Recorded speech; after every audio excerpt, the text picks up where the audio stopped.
The real reason Tyrion killed Tywin during his escape from the Red Keep. Welcome to the channel. Subscribe if you love House of the Dragon, Game of Thrones, and deep dives into Westerosi lore. Let's begin. The murder that shocked the Seven Kingdoms. The Red Keep in the dead of night. The corridors were dark, lit only by flickering torches.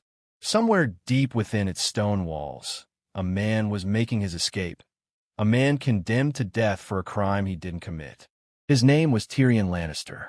Only hours earlier, Tyrion had been sitting in a cell, awaiting execution for the murder of King Joffrey.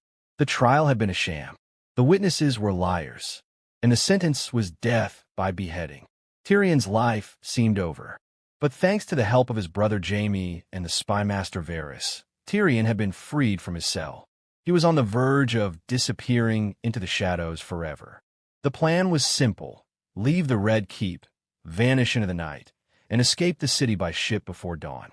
And yet, instead of fleeing straight to safety, Tyrion made a choice that would change the history of House Lannister forever. He climbed the tower steps to the Hand's Chambers, his father Tywin Lannister's private rooms. And there, in the most unexpected of places, the privy, Tyrion killed the most powerful man in Westeros. A crossbow, 2 bolts, and with that, Tywin Lannister was gone. But the question remains, why? Was it a crime of passion? A son's final act of rebellion against a lifetime of cruelty? Or was there something even deeper driving Tyrion in that moment? Today, we're going to break down the real reason Tyrion killed Tywin during his escape. We'll dive into their twisted father-son relationship, the events of that fateful night, and the psychology behind one of the most shocking murders in the history of Game of Thrones. Father and son, a lifetime of contempt. To understand why Tyrion killed Tywin, we need to go back decades to the very beginning of their relationship. From the moment Tyrion was born, he was a disappointment in Tywin's eyes. His birth resulted in the death of Joanna Lannister, Tywin's beloved wife. And as if that tragedy weren't enough, Tyrion was born a dwarf, a condition Tywin saw as a stain on the family name. Tywin Lannister was a man obsessed with legacy, power, and appearances. He ruled House Lannister with an iron will, crushing enemies without hesitation.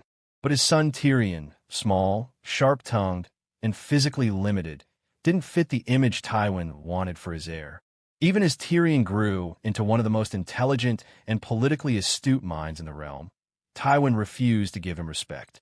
He granted Tyrion titles only when it served his own purposes, and he never missed an opportunity to remind him of his place. The most telling moment came years before the events of the show, the Tisha incident. Tyrion fell in love with a young woman and married her in secret. When Tywin found out, he revealed to Tyrion that Tisha had been a prostitute Jaime had hired as a joke. Tywin then ordered Tyrion to watch as his guards gang raped her, paying each man a coin, and finally forced Tyrion himself to participate. That cruelty cemented a truth Tyrion would carry for the rest of his life.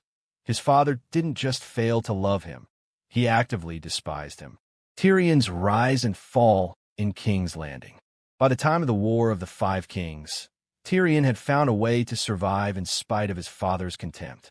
He became Hand of the King during Joffrey's reign, proving himself as a capable leader during the Battle of Blackwater. He outmaneuvered rivals, kept the city from starving, and even risked his life to protect the capital. And yet, when Tywin returned to King's Landing, he didn't thank Tyrion. Instead, he stripped him of authority and reduced him to a political pawn. Tyrion was married off to Sansa Stark, not for love, not even for alliance building with her, but purely as a means of controlling the North. It was clear, no matter how much Tyrion achieved, Tywin would never see him as anything but a burden. The trial that broke him. The breaking point came after King Joffrey's wedding, the infamous Purple Wedding. Joffrey was poisoned during the feast, and in the chaos, Tyrion was accused of his murder. The trial that followed was a farce. Witness after witness came forward with false testimony, including people Tyrion thought were his allies. But the final betrayal came when Shae, the woman Tyrion loved, testified against him. Tyrion's father presided over the trial, sitting in judgment. And when Tyrion begged for fairness, Tywin refused. Tyrion's anger boiled over in one of the most powerful speeches in the series, when he told the court he wished he had killed Joffrey and demanded trial by combat. Even after Oberyn Martell fought for him and lost, Tywin wasted no time sentencing his son to death. At that moment, Tyrion knew his father had always wanted him gone, and this was simply the final legal way to do it. The escape that turned into revenge. When Jaime came to free Tyrion from his cell, the plan was straightforward. Sneak him out, get him to Varys, and escape by ship. But as Tyrion made his way through the Red Keep, something shifted. He could have gone straight to freedom. Instead, he took a detour to confront his father. It's here that the deeper motive begins to take shape. Tyrion wasn't just running away. He was making a choice to settle scores before leaving King's Landing forever. And there was one score that outweighed all others: Tywin's betrayal as a father. The Shae factor. Before confronting Tywin, Tyrion entered his father's chambers and found Shae in Tywin's bed. This was the moment that turned anger into something lethal. Shae's betrayal at the trial had already shattered Tyrion emotionally. But seeing her sleeping in Tywin's bed wasn't just a betrayal of love. It was a humiliation.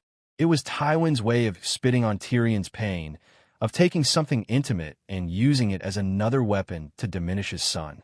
The confrontation with Shae ended in tragedy. She attacked Tyrion, and in the struggle, he strangled her with the chain she wore around her neck.